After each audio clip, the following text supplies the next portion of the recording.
At the ripe young age of 30, I started a Thomas the Tank Engine phase. You ever watch Thomas the Tank Engine? Here we go.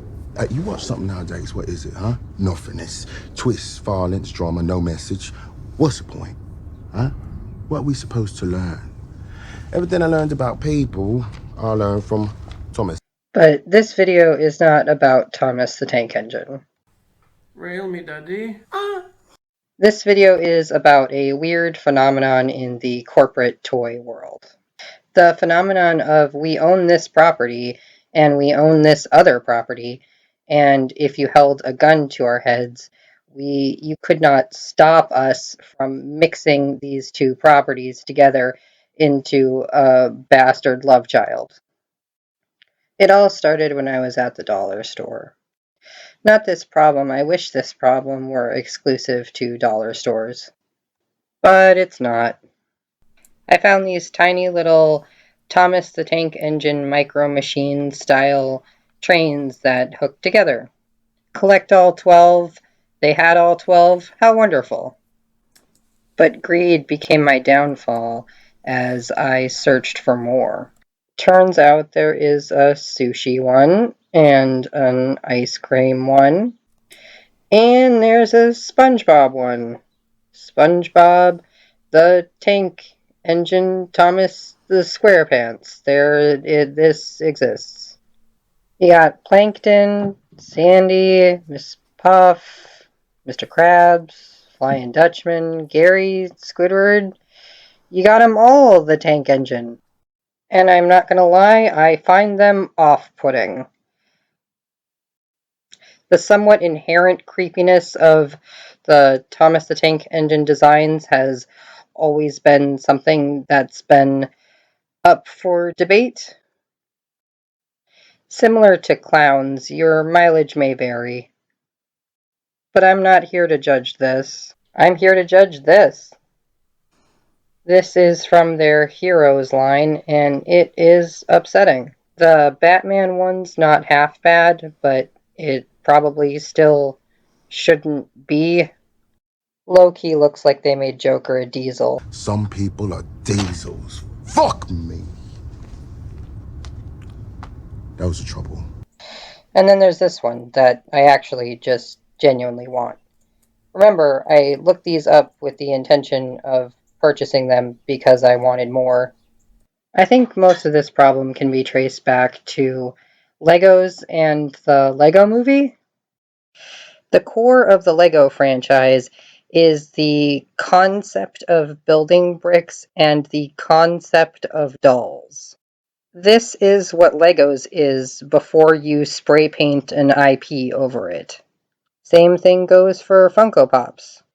The simplicity of just having your base be a concept of a certain type of doll allows for a lot of freedom with IPs.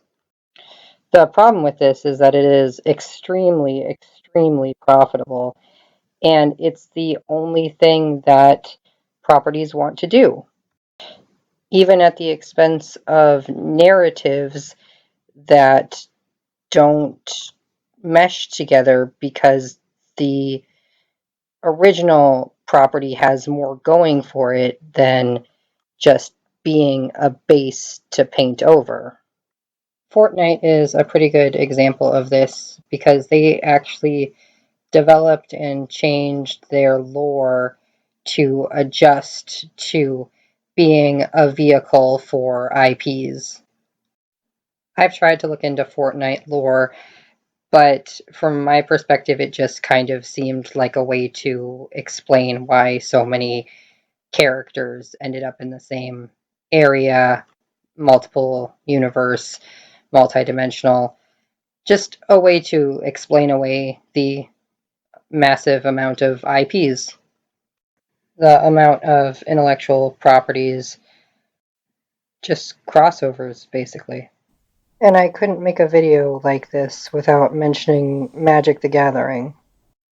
I'm not a Magic expert, so I had to consult my resident expert roommate.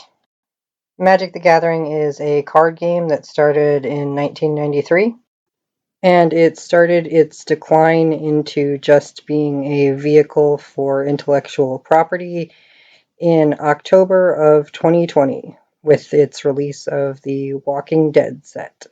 This was a long time after Hasbro purchased Wizards of the Coast, the original game makers, in 1999, but the crossover set sold extremely well.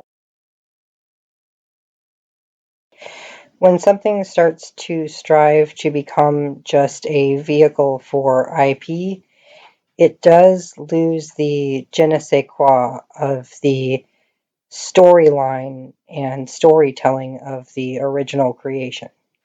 My roommate described Magic the Gathering's introduction of IP as "that's when the rot set in."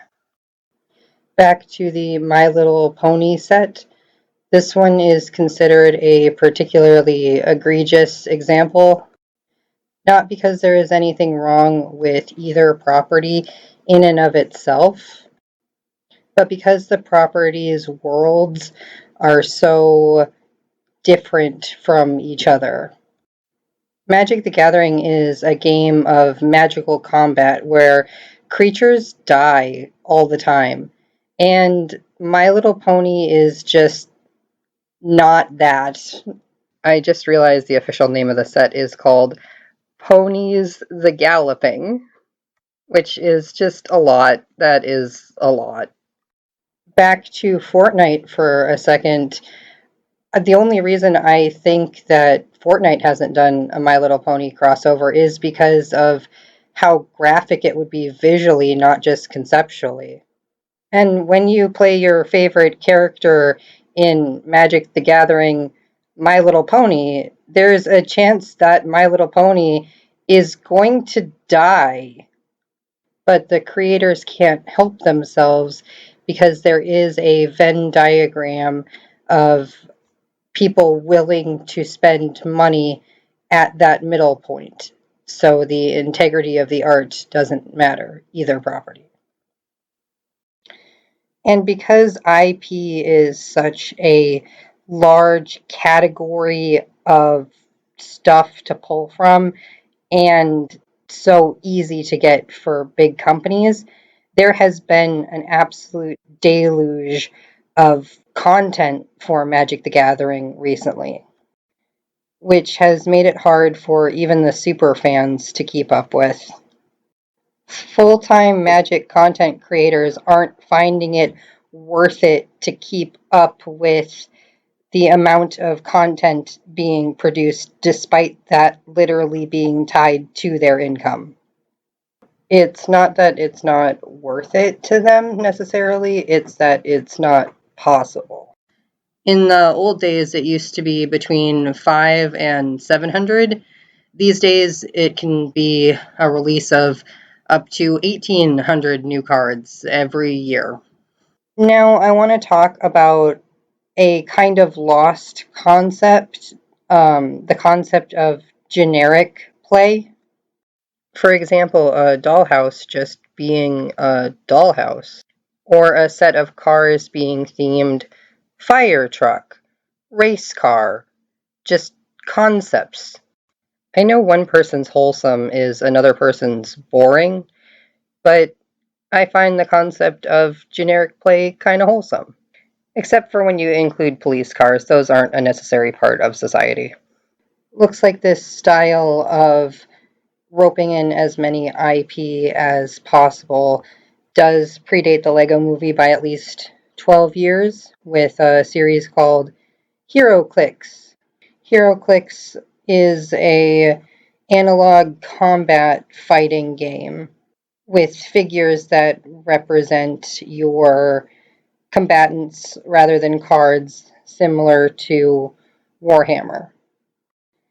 It started out as just Marvel, but then expanded into DC Comics and eventually Bioshock, Assassin's Creed, Gears of War, Halo, Lone Ranger, Middle Earth, Star Trek, Pacific Rim, WWE, Don't forget about Street Fighter. Now that I think about it, Scooby-Doo was doing this wild crossover thing way before any of these properties. Look for Scooby-Doo meets the Harlem Globetrotters on DVD and video. Sometimes it's okay to dribble, and sometimes it's not. I think I'm going to lose my appetite. What sparked that memory was remembering the wild WWE x Scooby-Doo crossover movies that exist. The world is filled with surprises. But there's been Scooby-Doo crossovers with the Supernatural franchise, Batman, the band Kiss, Courage the Cowardly Dog, WrestleMania, Teen Titans Go, The Addams Family. The ways in which Scooby-Doo has sold out could be its own 15-minute video. I think of franchises and characters as sort of ingredients. There is nothing inherently wrong with either ice cream or hot sauce. I just think it would take exceptional skill to combine them in a pleasing manner. And most of the people creating these properties don't care enough to even think about how to combine them before doing so. That's not entirely fair to the Steven Universe creators, as I think they were contractually obligated to produce that monstrosity, but I couldn't get through this video without talking about it. Humans do have a natural fascination with, ooh, what if thing, but also other thing. No, he's fine, but this is a team operation, and regular Elon can be a little bit controlling. That aged well. That's why for a short minute in 2022, the DALL-E servers were so overwhelmed that you couldn't even generate images because of its worldwide popularity as a phenomenon. Now, am I saying that some of the crossovers we've discussed in this video are so thoughtless that they could have been AI generated because they're just that lacking in intellectual integrity? Yeah, that's pretty much what I'm saying. I wanted to talk about tarot briefly and the amount of symbolism that gets lost when tarot is used for a vehicle for IP. Here is the Lover's card from a Nightmare Before Christmas set. I have nothing wrong with Nightmare Before Christmas as a property, but I think it is a better movie than Esoteric Divination Tool. And here is the Lovers from the Rider-Waite-Smith deck. Here is the Lovers from the Thoth deck. And here is the Lovers from the Lightseers deck. I included Lightseers and Thoth because Rider-Waite-Smith is not the end-all be-all of possible interpretations of the card, but the other interpretations have not just omitted the symbolism and replaced it with nothing. They have omitted a lot of the symbolism from Rider-Waite-Smith and went out of their way to add more to it, especially the Thoth deck, but we won't get too deep into that because of how controversial it is. We could almost get into a discussion of cultural appropriation here. I do like the analysis I saw a while back on Nightmare Before Christmas, saying that it was a good first introduction to the concept of cultural appropriation because Jack takes Christmas out of its context without fully understanding it and just kind of butchers it. And it doesn't matter what his intentions are, it's the entitlement he feels towards something that is not his. And the fact that it doesn't turn out right. It doesn't turn out like Christmas. As a quick aside, did you know the writer of the film begged Tim Burton to not include the Oogie Boogie Man because of how racist he is? The character, that is. Caroline Thompson said, The Oogie Boogie character looks like a Klansman from the Ku Klux Klan. Oogie Boogie is a derogatory term for African Americans in the American South. I begged the powers that be to change something about the character because of that. I said, this is so ugly and dangerous and antithetical to everything inside of me. I did not win that fight. It was a troubling part of the film for me, to be frank. Plus, his song is sang by a black man, so it's like a trifecta of wrongness. And as I said, I really did beg Tim to reconsider, particularly the name. It's really an evil, derogatory term. That's not a fight I won. I think it's a fun segment of the story as it was executed, but it's a troubling one. Tim Burton does have a history of being racist. You're joking. You're joking. I can't believe my eyes. Back to Magic the Gathering for just a second. The difference between Magic the Gathering and Tarot, the only difference between Magic the Gathering and Tarot, the difference I want to talk about is that the Rider-Waite Smith deck will always exist. It'll exist apart from any IP to come back to. With Magic the Gathering, these IP properties are always going to be present. It has permeated the culture to the point where when you sit down to play any random game of Commander, you will not be able to play it without the reminder of IP. And don't get me started on Fortnite. Let's say that you're avoiding the Rick and Morty franchise for some reason. Well, I guess that means you're avoiding Fortnite now, too.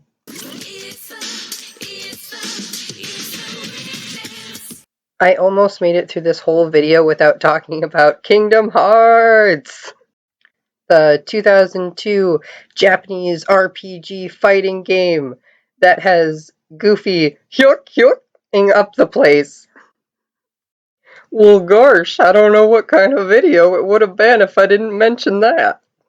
Simple and clean is the way that you're making me feel tonight.